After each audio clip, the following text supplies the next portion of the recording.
중앙아시아에서는 영국과 러시아가 군사 충돌 직전까지 치닫는 위기가 발생했습니다. 이른바 판대 사건입니다. 러시아의 남하가 현실이 되자 영국은 동아시아 전진기지 확보를 서둘렀습니다. 그 결과 1885년 영국 해군이 한반도의 한 섬을 전격 점령했습니다. 전쟁이나 별도의 조약도 없이 갑자기 군함이 들어와 깃발을 꽂았습니다. 그 장소는 바로 남해의 거문도였습니다. 영국은 점령 이틀 뒤 청나라와 일본에는 사실을 통보했지만 정작 당사자인 조선 정부에는 한 달이 지나서야 전달했습니다. 당시 조선은 국제외교 무대에서 결정권이 거의 없는 상태였습니다. 영국은 러시아 제국이 남하에 태평양으로 진출하는 것을 심각한 위협으로 보고 있었습니다. 만약 러시아 함대가 부동항을 확보한다면 동아시아 해상질서 전체가 흔들릴 수 있었기 때문입니다. 이에 따라 영국은 러시아의 남하를 견제할 전진기지가 필요했고 그 후보지 중 하나로 거문도를 선택했습니다. 영국의 거문도 점령은 1885년부터 1887년까지 약 22개월간 이어졌습니다. 이 기간 동안 수백 명의 해군 병력이 상시 주둔했고 순환 배치까지 포함하면 약 1000명 이상이 거문도에 투입됐습니다. 이들은 거문도에서 병영, 석탄 보급소, 방어포대 등의 시설을 구축했고 더 나아가 항만 수심, 정박 안정성, 보급 기지로서의 가치까지 정밀 조사했습니다. 단순한 일시 주둔이 아니라 장기 해군 기지화 가능성까지 검토한 것이었습니다. 당시의 거문도 점령은 해프닝을 넘어 영국 해군 전략 속에서 실행된 실제 작전이었습니다. 당시 영국 해군은 수많은 동아시아 섬들 가운데 왜 하필 거문도를 점령 후보로 선택했을까요? 핵심은 위치였습니다. 거문도는 동중국해와 대한해협을 연결하는 해상 통로에 자리 잡고 있어 영국 해군에겐 북상 남하하는 군함과 상선을 동시에 감시할 수 있는 요충지였습니다. 당시 영국 입장에서는 러시아 함대가 태평양으로 내려오는 길목을 견제할 수 있는 관측 거점이 필요했습니다.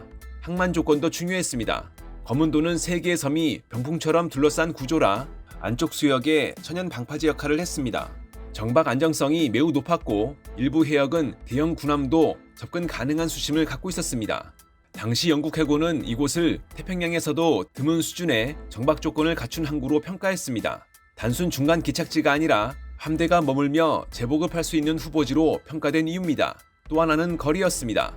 당시 영국 해군의 극동 핵심 기지는 홍콩이었지만 러시아의 블라디보스토크까지는 거리가 너무 멀었습니다. 거문도는 그 중간 지점에 위치해 석탄 보급과 함대 운용 측면에서 전략적 가치가 매우 높았습니다. 증기기관이 주력이었던 군함 시대에는 석탄 보급 거점이 곧 해군 작전 반경을 결정하는 핵심 요소였습니다. 이후 영국은 청나라와의 외교 교섭에서 거문도를 장기조차 형태로 확보하는 방안까지 타진했습니다.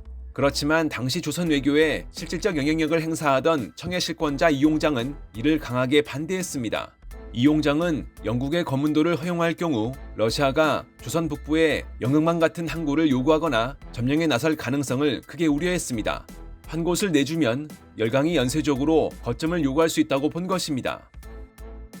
홍콩은 어떻게 영국의 전초기지를 넘어 글로벌 무역, 금융허브로 성장했고 같은 시기 전략 거점으로 검토됐던 거문도는 그렇지 못했을까요? 조건을 하나씩 비교해보면 답이 나옵니다. 첫째, 항만 규모와 수심입니다. 홍콩의 빅토리아항은 대형 선박이 동시에 다수 정박할 수 있는 깊은 수심과 넓은 내항을 갖고 있었습니다. 태풍이 잦은 남중국해 환경에서도 비교적 안정적인 정박이 가능해 군함과 상항을 동시에 운영할 수 있는 조건이었습니다. 반면 거문도는 정박 안정성은 우수했지만 항만 면적과 동시 수용 능력은 대형 국제 무역항으로 키우기에는 제한이 있었습니다. 둘째, 배후 시장의 존재입니다. 홍콩 바로 뒤에는 청나라 최대 상업권인 광둥과 화남 경제권이 연결되어 있었습니다. 항구 하나가 거대한 내륙시장과 바로 이어진 구조였기 때문에 물류가 곧바로 교역과 금융으로 확대될 수 있었던 환경인 것입니다. 거문도의 경우 전략적 위치는 뛰어났지만 당시 조선 남해안에는 즉시 연결되는 대규모 상업 배후지가 없었습니다. 셋째, 제도이식입니다. 홍콩에는 영국식 법체계, 금융규칙, 상법, 보험제도가 빠르게 이식됐습니다. 항구의 구축과 동시에 상거래 시스템도 갖춰졌습니다. 항구, 법, 금융 시스템이 동시에 들어오면서 도시가 폭발적으로 성장한 것입니다. 이와 달리 거문도는 군사점령지였지 행정상업 식민지로 전환되는 단계까지는 가지 않았습니다. 넷째, 자유무역항 지정 여부입니다. 홍콩은 관세를 낮춘 자유항으로 설계되면서 전 세계 상인이 거래를 위해 모였습니다. 세금 구조 자체가 무역 친화적이었던 것입니다. 그렇지만 당시 거문도는 해군기지 후보로 실제 자유무역항으로 설계된 기록은 없습니다. 다섯째, 도시 확장 가능 면적을 들 수 있습니다. 홍콩은 항만 주변으로 도시를 확장할 수 있는 공간과 추가 개발이 가능한 지역들이 있었습니다. 실제 홍콩은 이후 신계 지역까지 확장됐습니다. 조선의 거문도는 섬 자체만 봐도 산지가 많은 지형인데다 주변을 둘러봐도 바로 이어 확장할 대륙형 배후지까지 없어 대규모 항만 도시로 키우기에는 물리적 한계가 분명했습니다. 여섯째, 점령 기간입니다.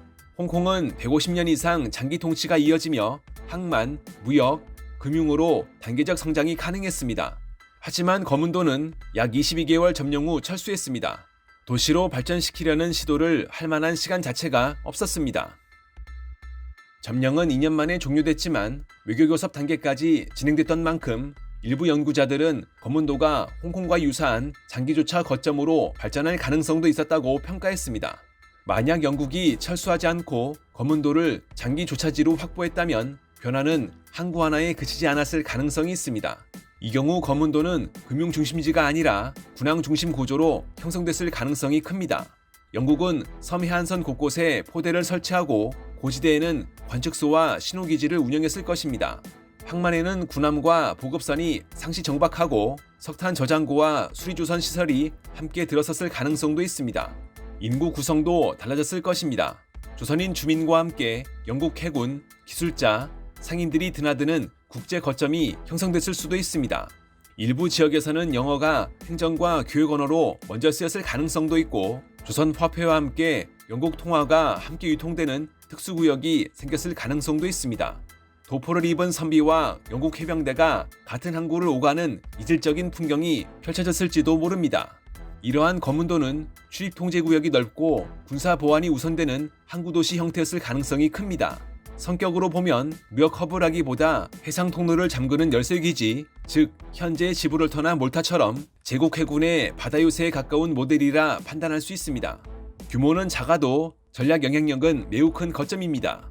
이렇게 됐다면 남해는 단순 통과항로가 아니라 열강 해군력이 상시 주둔하는 국제 군사 수역으로 인식됐을 가능성이 높습니다.